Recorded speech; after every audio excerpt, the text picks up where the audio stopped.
Hello दोस्तों, कैसे हो। चलो आज कक्षा 10 का प्रश्नावली 9.1 एनसीईआरटी बुक को प्रश्न नंबर 5 को हल करते हैं। चलो आइए देखते हैं। पहले प्रश्न पढ़ लेते हैं। भूमि से 60 मीटर की ऊंचाई पर एक पतंग उड़ रही है। क्या बोला है? भूमि से एक पतंग 60 मीटर की ऊंचाई पर उड़ रही है। पतंग में लगी डोरी की अस्थायी रूप से भूमि के एक बिंदु से बांध दिया गया है। भूमि के साथ डोरी का झुकाव 60 डिग्री है। यह मानकर कि डोरी में कोई ढील नहीं है, डोरी की लंबाई ज्ञात कीजिए। तो सबसे पहले आइए हम यह प्रश्न एक चित्र के माध्यम से देख लेते हैं। क्या बोला है? भूमि से 60 मीटर की ऊंचाई पर एक पतंग उड़ रही है। तो भूमि हो गया ये, भूमि यहाँ से यहाँ तक हो गया ये भूमि। क्या हो गया? भूमि। भूमि हो गया ये वाला। और 60 मीटर ऊंचाई पर उड़ रही है, तो ऊंचाई पतंग यहाँ से उड़ रहा है, तो यहाँ की ऊंचाई, ये जो ऊंचाई हो रहा है भूमि से, भूमि हो गया ये, यहाँ लिख लेते हैं भूमि। भूमि ऊंचाई, पतंग उड़ रहा है ऊंचाई पर, इस 60 मीटर ऊंचाई पर उड़ रहा है। ओके, आइए प्रश्न में पढ़ लेते हैं थोड़ा। पतंग 60 मीटर की ऊंचाई पर उड़ रही है। पतंग में लगी डोर की अस्थायी रूप से भूमि के एक बिंदु से बांध दिया है। मतलब बिंदु से बांध दिया गया है भूमि के साथ डोरी का झुकाव। मतलब जो बिंदु से बांध दिया, भूमि का बिंदु यहाँ है, कुछ मिनट के लिए बांध दिया है, फिर उनके वह खुल जाएगी। उसको जो बांध दिया है तो भूमि के साथ डोरी की झुकाव जो है कितना डिग्री का है? 60 डिग्री का है।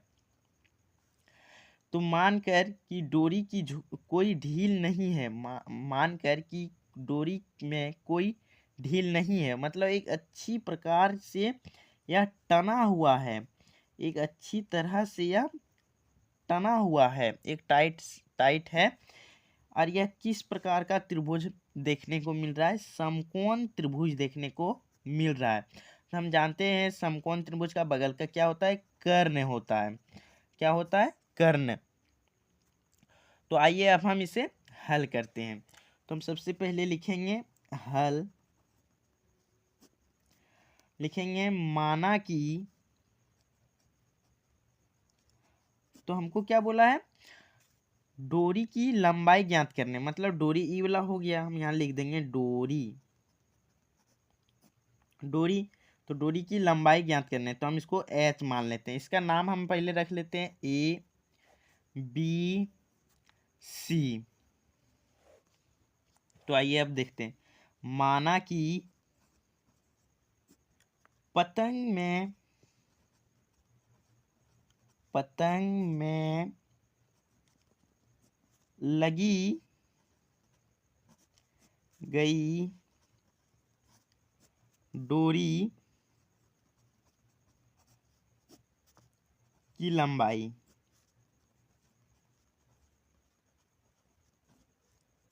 बराबर एच मीटर।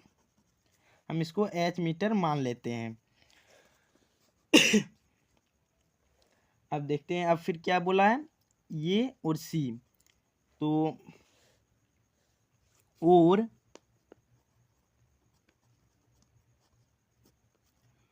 भूमि से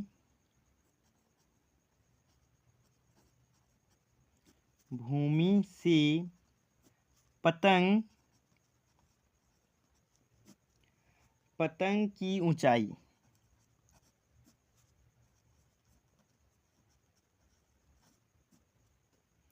ऊंचाई 60 मीटर दिया हुआ है। ए और सी कितना दिया है? 60 मीटर दिया हुआ है। हम यहाँ आराम से लिख सकते हैं दिया हुआ है। अब हम फिर क्या लिखेंगे? इसका उन्नयन कोण, मतलब डोरी का झुकाव 60 मीटर है। 60 डिग्री है, तो हम यहाँ लिखेंगे भूमि से, डायरेक्ट लिख सकते हैं डोरी के साथ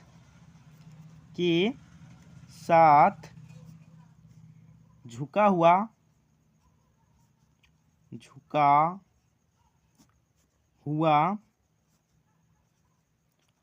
कोण कितना डिग्री का है? 60 डिग्री का है। तो हम यहाँ लिखेंगे अब समकोण त्रिभुज ए सी बी में, हमको बी का मान निकालना है, ए बी का। तो आइए हम यह कौन सा फार्मूला लगाएं जो कि मेरा कर्ण निकलेगा। तो हम जानते हैं साइन थीटा में क्या आता है? ए बी बटे ए सी, मतलब कर्ण बटे लंब। तो हम यहाँ लिखेंगे साइन थीटा बराबर ए बी बटे ए सी। अगर ए बी हम यहाँ भी लिख सकते हैं कर्ण बटे लंब। ओके, हम देखते हैं साइन थीटा। तो साइन थीटा का मान कितना है? 60 डिग्री। तो हम यहाँ 60 डिग्री। ये बी का मान 60 मीटर। और ए सी का एच माने थे। तो साइन 60 डिग्री का मान क्या होता है? आइए देखते हैं। साइन 60 डिग्री का √3/2, √3/2। तो हम यहाँ लिखेंगे √3/2 बराबर 60 मीटर बटे एच। तो यहाँ क्रॉस मल्टीप्लिकेशन गुना करेंगे इधर उधर। तो आइए लिखते हैं एच √3/h बराबर 60। 60 से 2 गुना करेंगे, कितना आएगा? 120 मीटर। तो अब यहाँ क्या लिखेंगे? H बराबर 120 मीटर। यहाँ गुना में है, आ जाएगा भाग में। अब √3 तो नीचे होगा नहीं, तो हम यहाँ लिखेंगे हरों का परिमेयकरण। हरों का परिमेयकरण करने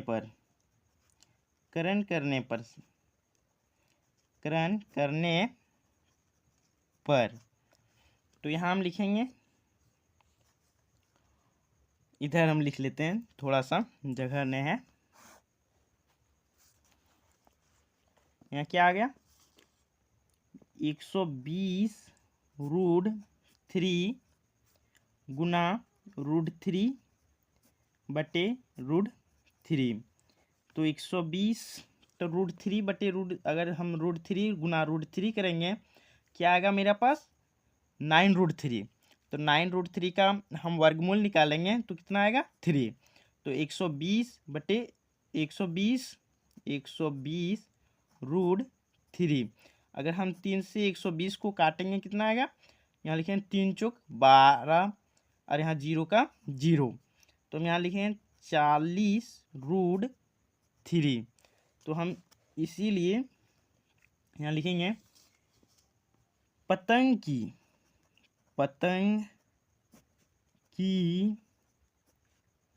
लगी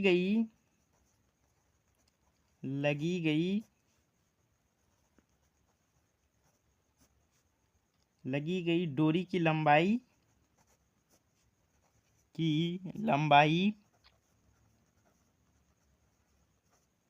बराबर